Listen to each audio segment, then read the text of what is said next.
Hi everyone, and welcome to another video that I'm going to be doing on the colouring of your three-dimensional flowers. So if you watched the last one, which was on the distress pencils and using your oxides, these are the flowers that we did. Okay, so we will be shaping them, so do bear with me on that. There will be a video coming up, so you will be able to watch how I'm going to create them and make them into your three-dimensional flowers. So again, I am going to be using the clematis from the Climbing Clematis collection from Heartfelt Creations. And this time we are going to be using the Derwent Inktense pencils. Okay, so this video is actually going to be going live about probably an hour after I will be doing my live Facebook in my group, which is Nikki and Friends Crafting with Heartfelt Creations. I will be linking that live video here on my YouTube channel so that all of you can watch that as well, because I'm basically going to take you through what I think of the Derwent Inktense pencils. I am no way going to say to you that I know what I'm talking about. I'm just doing it from how I have got on with them, what I found, how I think that they are useful, whether you should maybe add them to your crafty stash.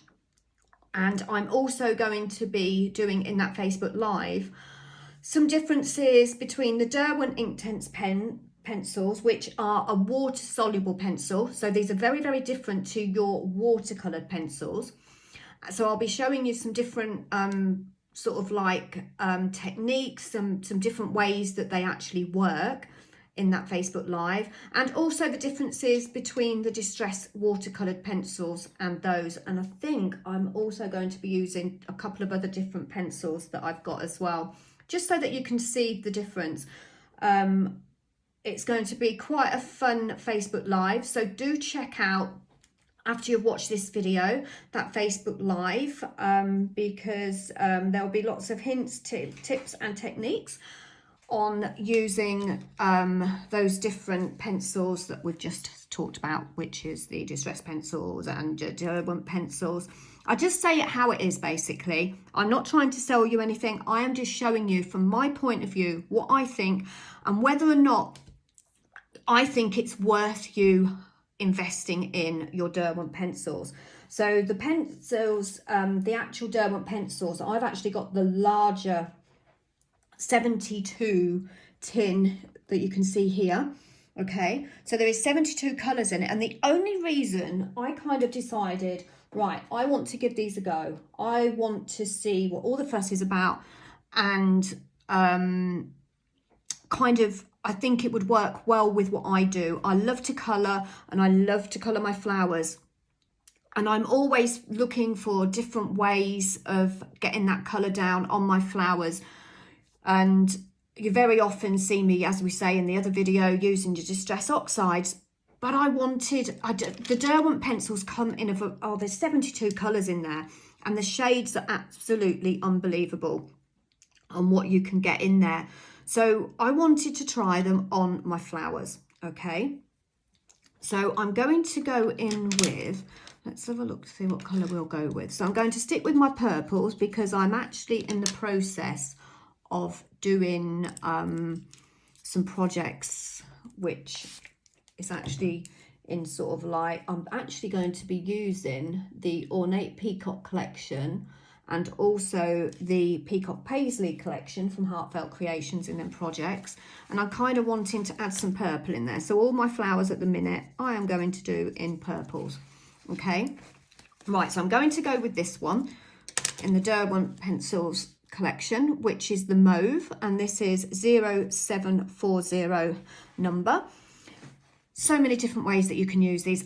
As I say, watch that Facebook Live because it really is going to be a fun, because basically you're just going to learn with me on these.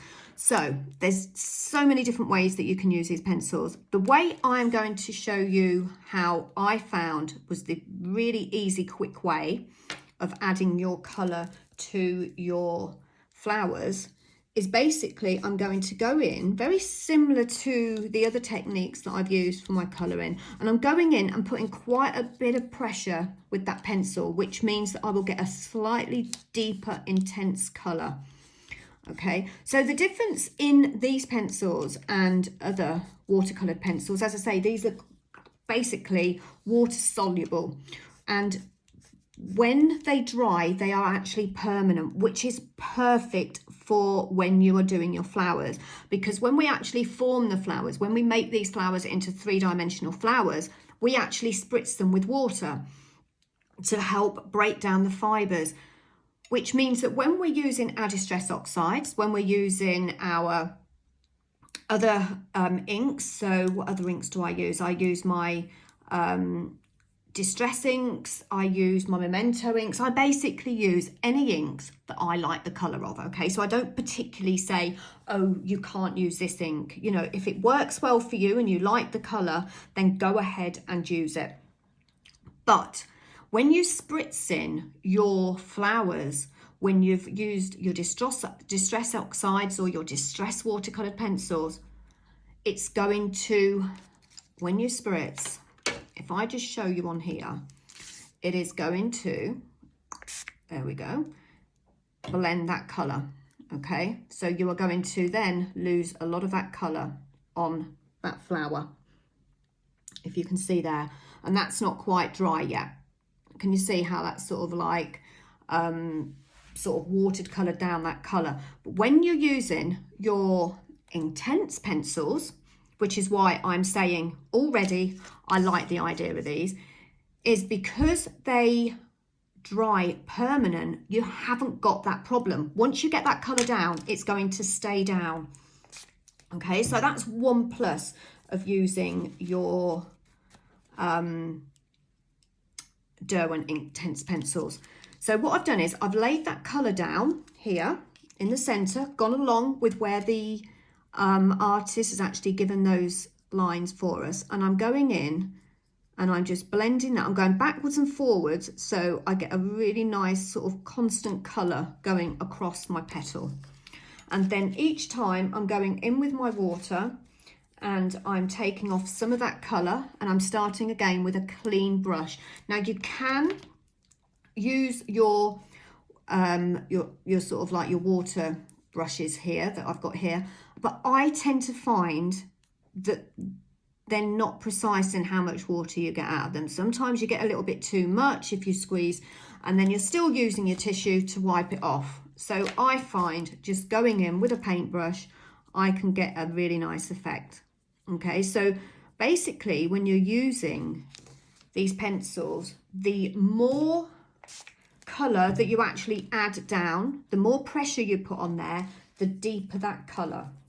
Okay, so as I say, watch that Facebook Live because I will go into a lot more detail there. The more water you put down, obviously the more blend effect you are going to get. Okay, so again, I'm just cleaning that brush and I'm going around, getting that colour down. Now the intensity of that colour all depends on what technique you are going to use. So we will go through a few different techniques on getting that colour down.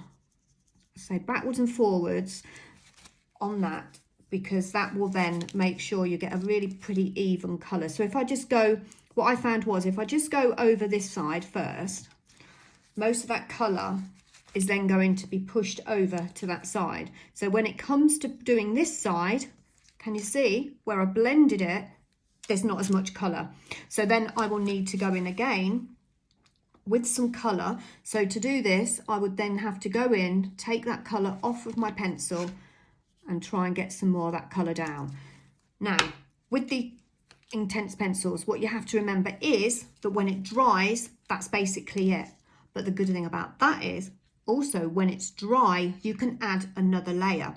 You can use different colours with this. You can add different shades to it. So if I wanted, I can now go in with a different colour, which is red violet. So let's just have a play.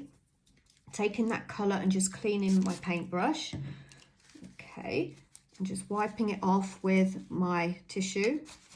And I can add a little bit more colour, but from a different pencil. I can use the same colour pencil if I want to, but I can actually go in with a different colour. Now, to dry that off, you can go in with your heat gun so that that colour lays more on there, and you can go in and just dry that off slightly. Okay, so that's kind of dried that off.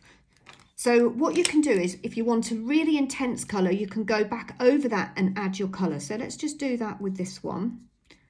Okay, so I've added that colour there. If you can see, just very lightly gone in there with that colour. And then I'm going to take my paintbrush and, oh, hang on a minute, because I'm showing you, I'm skipping from one technique to a different technique here. You just have to bear with me on this, because I do actually get quite excited and I could talk for England about anything to do with craft. Okay, so just bear with me, but you can add that colour and look at the effect you get. Okay, so now I've got two tones there. Okay, really nice. And I could go in at the end and I could put in a little bit more colour here of that blue, is it, oh, it's red violet, I do apologise. And just bring that colour down, just blend that down as well, so you've got that really nice two-tone effect. Okay, can we see that? I hope you can see it anyway.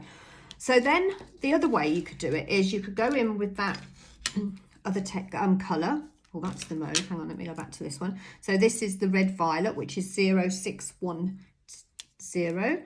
Go in with a clean paintbrush. So we will just wipe that and put some water on there and just wipe that so that's clean. And I can now add some colour by taking off onto my brush. Just going down to make sure I haven't got too much. Okay, and then I can go in and do that technique. So either way, you're getting that two-toned colour. You can even add a third colour if you really wanted it. But I just think with this colour, this flower, I'm better off just taking that colour, not going in too much. I don't want it too deep, but I can add more colour there and shade it. Personally, if you're going to do it, I would actually just go in with your pencil, adding that little bit of pencil at the top, light stroke motions, sort of like pulling that up into kind of strokes. I'm just kind of adding that colour in there all around the centre of the petals, and just coming in at the top there and just adding a little bit of colour, not too much. Then I'm going to go in. Always make sure you keep that brush nice and clean, else that's when you can start to add a little bit too much colour. Okay, because then you're laying colour over colour. And just blend that in, clean that paintbrush again to get a bit more of a cleaner look.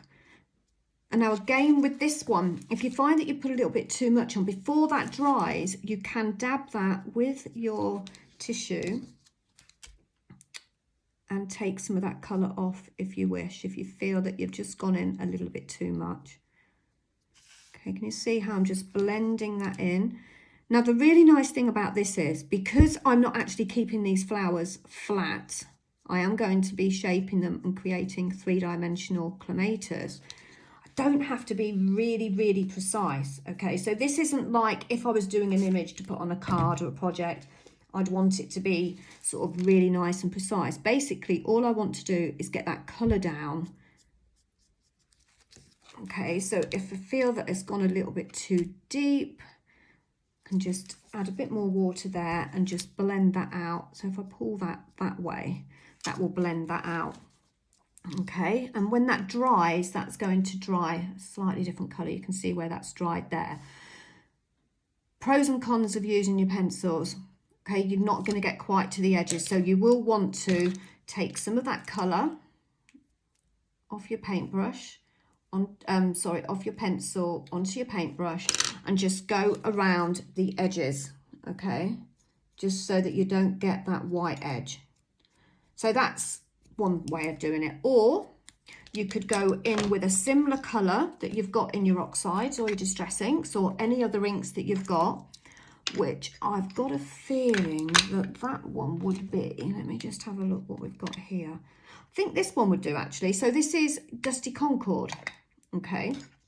So if I just go in, I haven't got a clean dauber, so let's just take some of this colour off here.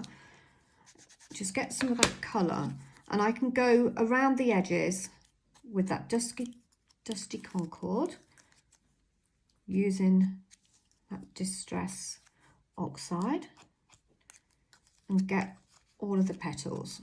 Okay, so a little bit more time consuming than it is using just your oxides. And again, colour the back. So you can go with your pencil, add the colour in using your paintbrush and your pencil, or like I'm going to do, I found that this colour actually works quite well. So I'm going to go in with my Distress Oxides just to get that colour down onto the back of my petal. Again, not too fussed if it's not brilliant. Doesn't have to be kind of like really nicely blended in. It's just to add that colour on the back of your flower. Okay, so I don't think I didn't actually, did I? I didn't actually colour the centre of the flowers, purely because I will be layering them up when I create my three-dimensional flowers, and you won't actually see much of it. So you can add purple to it, or what I'm going to do here with these three flowers is I'll just go in with my Distress pencil and just get that colour in using mustard seed in the yellow. You could blend that a little bit if you wanted. I'm quite happy because that's really basically just going to get that colour down, because there's lots of different things I use in the centre of my flowers, and for these ones I will be using some stamens. Okay, so these are what I'll be putting in the centre of those flowers, and I will be doing another tutorial on the shaping of these flowers. So don't look and think, oh, well, she showed me how to colour it, but she hasn't shown me how to shape it. I will be doing a video, and all these videos I'm doing in order. So from start, the first video will have the link to all the other videos that you are going to want to watch to catch up. So they're basically going to be a series of videos that I'm going to be doing on your flower shaping. There will be I will be using, as I say, my flower shaping molds, my Heartfelt Creations flower shaping tool, which comes from the deluxe flower shaping tool. I will also be using your golf tool there, which is from Dress My Craft. Okay, so just keep an eye out on all of the videos that are coming up. I'm going to be busy making lots of different videos. So let's just have a look at the difference in that last video that we did using your oxides and your distress pencils, and then this one using your Derwent pencils. Now, another thing you could do with your Derwent pencils is you could use your Derwent pencils to get your colour down, and then you can go in using your distress oxides. Now, I kind of think that's a great, and I think they look lovely, but what I think is, and this is only my opinion, you kind of lose some of that colour. Okay, so let me just show you what I mean. So I'm going to go in and add my colour with the distress pencil again. I will do this quite quickly. So there's my colour. Going to go in with my paintbrush and just blend that colour like we did on that first flower, so that first flower there. Okay, just blend that, and that's quite a nice deep purple. And just wipe some of that colour off. I'm going to go in, clean my brush so I don't get too much purple on there, and then clean my brush again. I'm wiping that off. You can't see what I'm doing over here because I've got my tissue over there, but I am wiping that and wiping most of that water off. Okay, with these Inktense pencils, you don't need a lot of water. Okay, as I say, they're not like your normal watercolored pencils. That's one thing that I found. Okay, so there is my colour on there, and I will just dry that off using my heat gun, just very gently. Oh, hold it there, and hopefully that will be dried. And then I can go in with my dauber. Now I have got enough of the colour on here, so I'm using the Wilted Violet, on this dauber. Okay, so just go in, and then you can add a bit of shading if you want to. So that's using both your Derwent pencils and your, now these are smaller flowers, so I'm just going in, just adding a bit of depth, 2 different colours. So you can mix and match what you've got. The only thing is, with the Derwent pencils, you want to wait until they're dry so that you can layer that colour up. And there you have your finished flower. Again, I'm not quite happy with them edges, so I'm just going to go in and just colour those white edges up a little bit. And then you will want to colour the back. So what have we got? So we've got, in the last video, we've done the daubers using your distress oxides. We've got your daubers using your distress pencils. And then in this video, we've concentrated more on your Derwent pencils. Okay, and I think you will find, I'm actually quite loving that. I think you get a really nice effect. Now, I will show you a sneaky peek of some already done in the Derwent pencils that I have created using the flower shaping molds. Okay, so that was coloured in exactly the same way, probably slightly different colours here that I've used. But if you want to see how I created these, just watch one. I think the video will be the 1 or 2 after this one. But as I say, I will put all the links in the details of this video. So that one, I've used the Derwent pencils. This one, I've used the Derwent pencils, gone slightly different colours with this one. So I've gone like lilac and added some green in there. But this one I have completely shaped by hand. Okay, so the next video, it probably will actually be the next video, because we've done the Derwent pencils, I've done the oxides, I've done the distress watercolour pencils. So yeah, it will be, the next video will be on the shaping. So it's basically going to be a video on shaping your flowers using your Heartfelt Creation flower shaping molds versus shaping them by hand. Okay, and I think you'll find that, yeah, you can see a difference. There's definitely a lot more detail in this one, but you can still get a really nice effect flower shaping them by hand as well. So that's going to go in the next video. I'm also going to be doing some flower shaping, some flower colouring using all the oxides, the distressed watercoloured pencils, your Derwent ink pencils, using your flower foam. So if you aren't sort of familiar with your flower foam, this one is from Heartfelt Creations, and it's basically a white foam. Okay, so I'm just sort of like plugging my next video. So this is going to be a video that's coming up, but I will just show you anyway. Why not? So it basically comes like that. I've die cut them out, and then I've flower shaped them and coloured them in. And these ones were done in the Derwent pencils. And I'm absolutely loving the Derwent pencils with your flower foam. So do keep an eye out for that next video. Sorry, I've waffled on a bit there, but I have got so much to tell you. And yeah, so thanks for watching. And really, I do want to thank you actually for subscribing and commenting and taking the time to actually follow me across social media. It really does mean a lot. Kind of means that I've got a meaning to get up in the morning and craft. Well, actually, it's another excuse, isn't it? But anyway, thanks very much, everyone, for watching, and I will be back soon with another video. Thank you.